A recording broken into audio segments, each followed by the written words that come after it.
नमस्कार दोस्तों, स्वागत है आपका अपने YouTube channel GK tips by Mahendra Bugalia पर। आज के इस सेशन में अपन इंडियन पॉलिटी और कॉन्स्टिट्यूशन के 1000 इंपॉर्टेंट क्वेश्चंस देखेंगे। भारत की राजनीति और संविधान के 1000 इंपॉर्टेंट क्वेश्चंस हैं। आप कोई से भी एग्जाम की तैयारी कर रहे हो, प्रत्येक एग्जाम की दृष्टि से ये क्लास इंपॉर्टेंट होने वाली है, क्योंकि आप कोई सा भी एग्जाम दे रहे हो, इसमें पुराने जितने भी इंडियन पॉलिटी और कॉन्स्टिट्यूशन से क्वेश्चन आए हैं, आगे जितने भी संभावित क्वेश्चन बनते हैं, सारे मैंने इस श्रृंखला में इंक्लूड किए हैं। प्रत्येक क्वेश्चन सिलेक्टेड और एग्जाम की दृष्टि से इंपॉर्टेंट है, वही अपन इस क्लास में डिस्कस करेंगे। जिस बच्चे ने 1000 क्वेश्चन ईमानदारी के साथ देख लिए, वो कोई सा भी एग्जाम देगा तो उसके इंडियन पॉलिटी और कॉन्स्टिट्यूशन में से क्वेश्चन गलत होने की संभावना ना के बराबर रहेगी। चलिए बिना किसी देरी के क्लास को शुरू करते हैं। पहला क्वेश्चन क्या है? भारतीय संसद के अपर हाउस को किस नाम से जाना जाता है?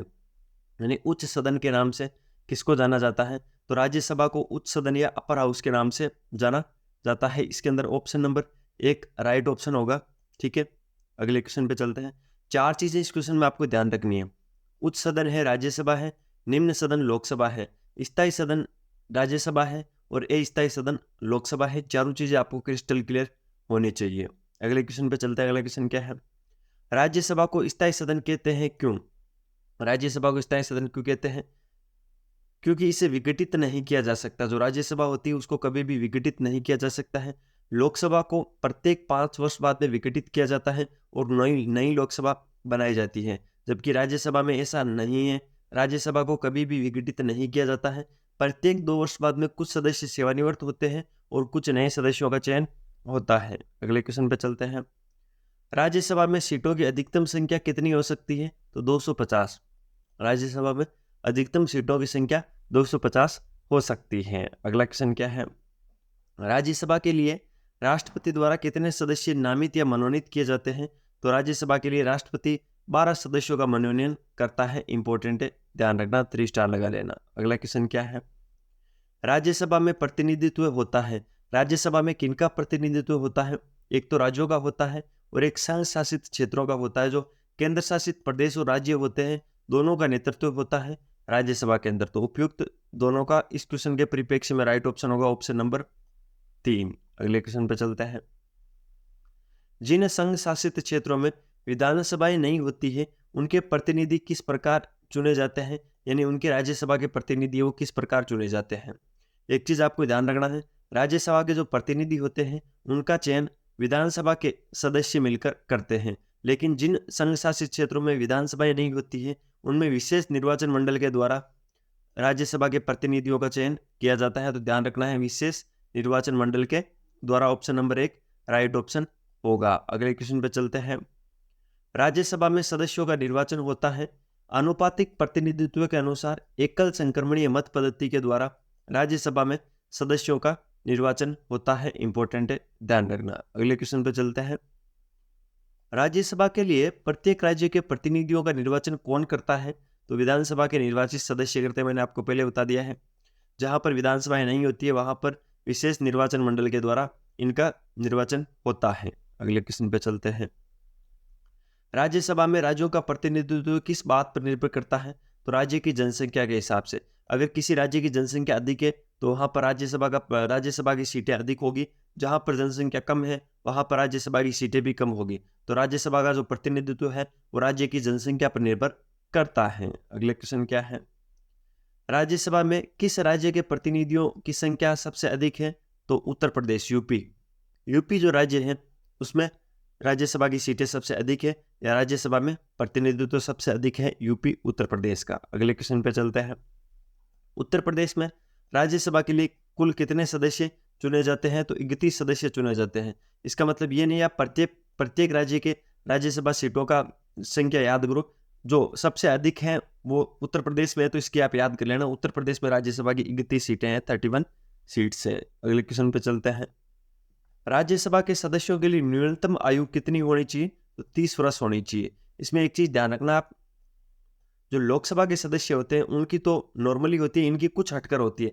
जैसे लोकसभा के सदस्यों की न्यूनतम आयु 25 वर्ष है और वहीं राज्यसभा के सदस्यों की न्यूनतम आयु 30 वर्ष है।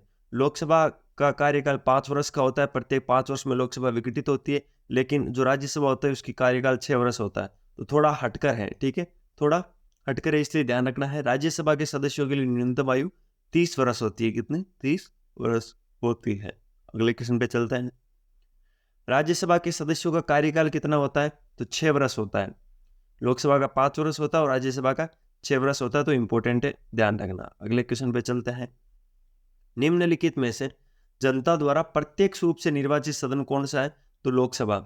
लोकसभा को जनता प्रत्यक्ष रूप से निर्वाचित करती है, जबकि जो राज्यसभा होती है उसको जो विधानसभा के सदस्य होते हैं वो मिलकर निर्वाचित करते हैं। तो प्रत्यक्ष रूप से वो नहीं कह सकते, जनता के द्वारा प्रत्यक्ष रूप से निर्वाचित लोकसभा होता है। निम्न सदन होता है या अस्थायी सदन, लोकसभा जनता के द्वारा प्रत्यक्ष रूप से निर्वाचित सदन होता है। अगला क्वेश्चन क्या है?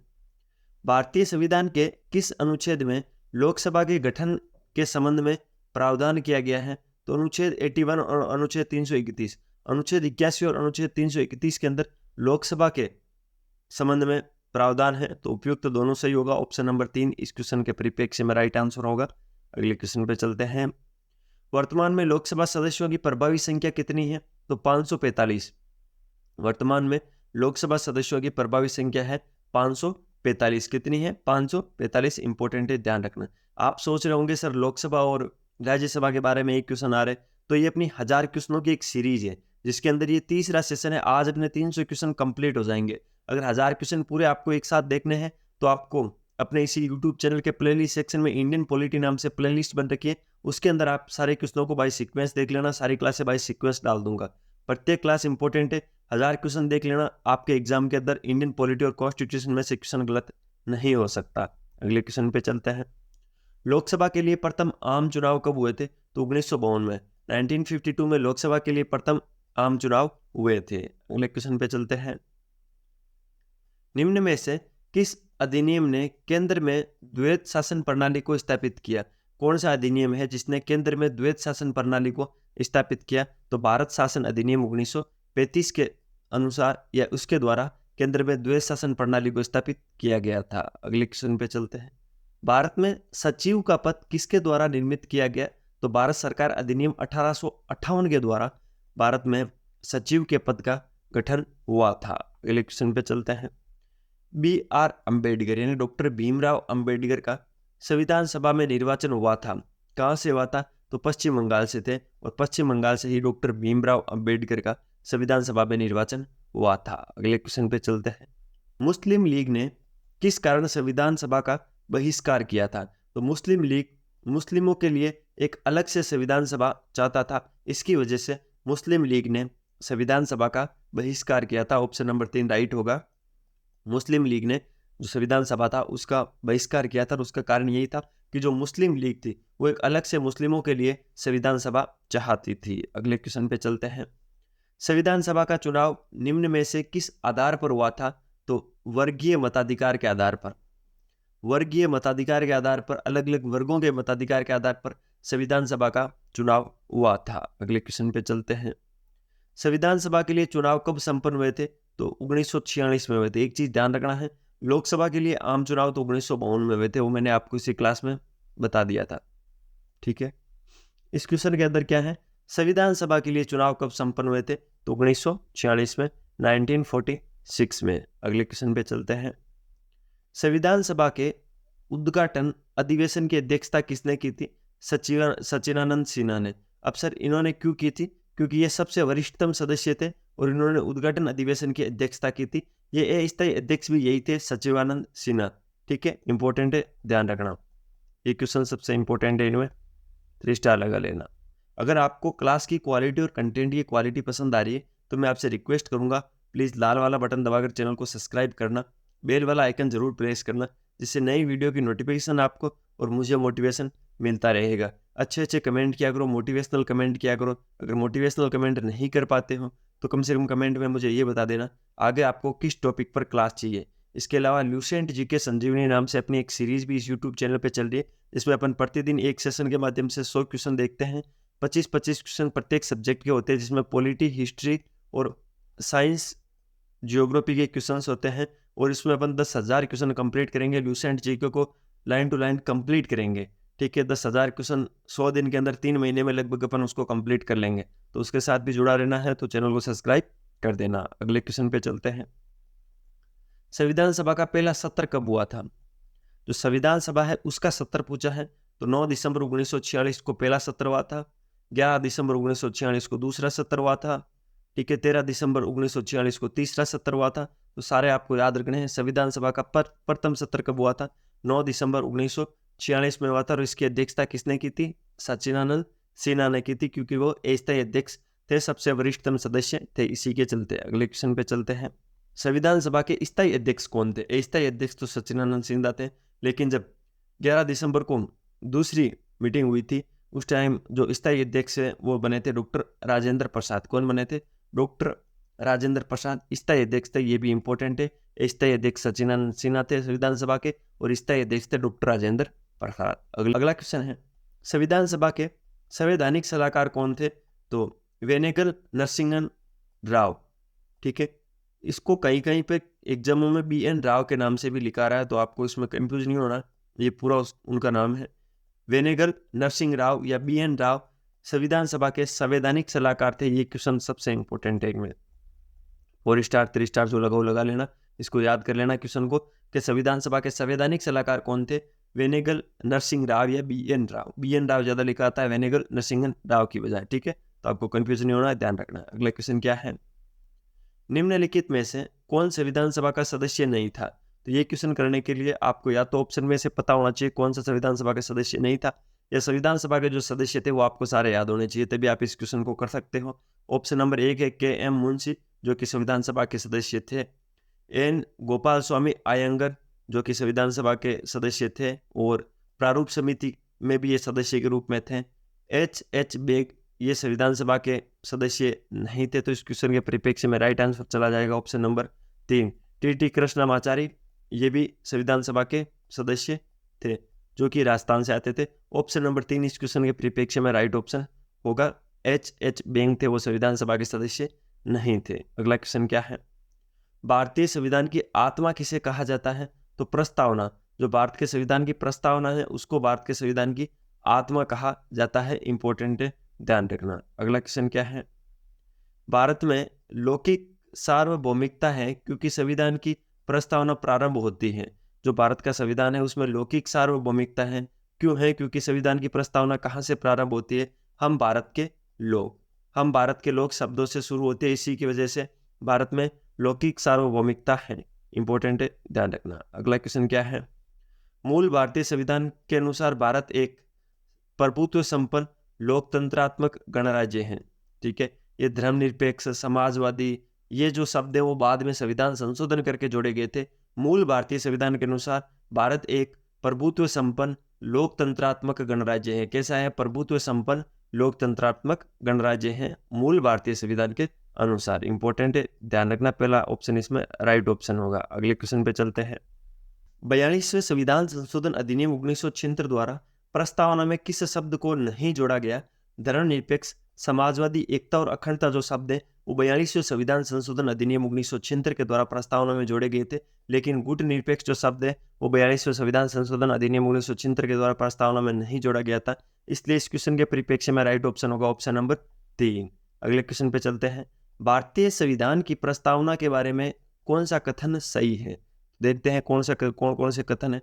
समाजवादी, धर्मनिरपेक्ष शब्द 1950 में लागू संविधान के अंग थे, नहीं थे। इनको 42वें संविधान संशोधन के द्वारा जोड़ा गया था। उक्त शब्द 1976 में संशोधन द्वारा जोड़ा गया था। बिल्कुल 42वें संविधान संशोधन 1976 के द्वारा इन शब्दों को जोड़ा गया था। तो ये होगा राइट ऑप्शन है।